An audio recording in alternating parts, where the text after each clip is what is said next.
target. I mentioned all of those factors before that these two DTRA officers had thought about. Ultimately, weaponering is determining the right weapon and fuse combination to achieve the desired effects and maximum destruction against a target. In the case of Fordo, the DTRA team understood with a high degree of confidence the elements of the target required to kill its functions, and the weapons were designed, planned, and delivered to ensure that they achieve the effects in the mission space. By the way, in the beginning of its development, we had so many PhDs working on the MOP program, doing modeling and simulation, that we were quietly and in a secret way the biggest users of supercomputer hours within the United States of America. So let me talk about the graphic a little bit. And the GBU-57, which all of you I know is a 30,000 pound weapon dropped only by the B-2. It's comprised of steel, explosive, and a fuse, programmed bespokely each weapon to achieve a particular effect inside the target. Each weapon had a unique desired impact angle, arrival, final heading, and a fuse setting. The fuse is effectively what tells the bomb when to function. A longer delay in a fuse, the deeper the weapon will penetrate and drive into the target. So on Fordo, in June of 2008, you can see these three holes. Depicted here is the main exhaust shaft with two additional ventilation shafts on either side.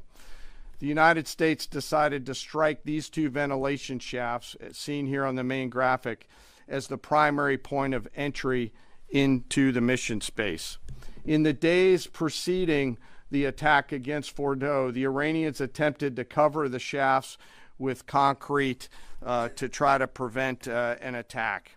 I won't share the specific dimensions of the concrete cap, but you should know that we know what the dimensions of those concrete caps were. The planners had to account for this. They accounted for everything. The cap was forcibly removed by the first weapon, and the main shaft was uncovered. Weapons 2, 3, 4, 5 were tasked to enter the main shaft, move down into the complex at greater than 1,000 feet per second, and explode in the mission space. Weapon number 6 was designed on each side, so there were 6 on each side. Weapons number 6 was designed as a flex weapon to allow us to cover if one of the preceding jets or one of the preceding weapons did not work. The video I'm about to show you is a culmination of over 15 years of development and testing. As I said, hundreds of test shots on various models. This is one weapon. So if you take a view of this as 5 additionals, you'll get a sense of what this looks like. Hopefully you can see it and there's not too much reflection. Tom runs our videos out there. We'll run it at full speed so you can see it and then go back through it. Go ahead, Tom.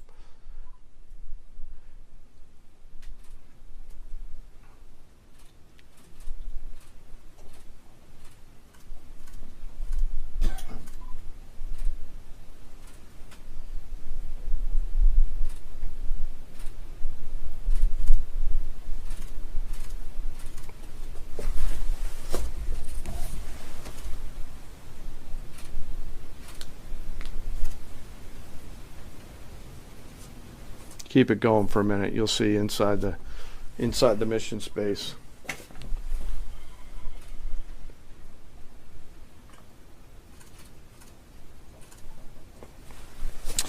Unlike a normal surface bomb, you won't see an impact crater because they're designed to deeply bury and then function. I know there's been a lot of questions about that.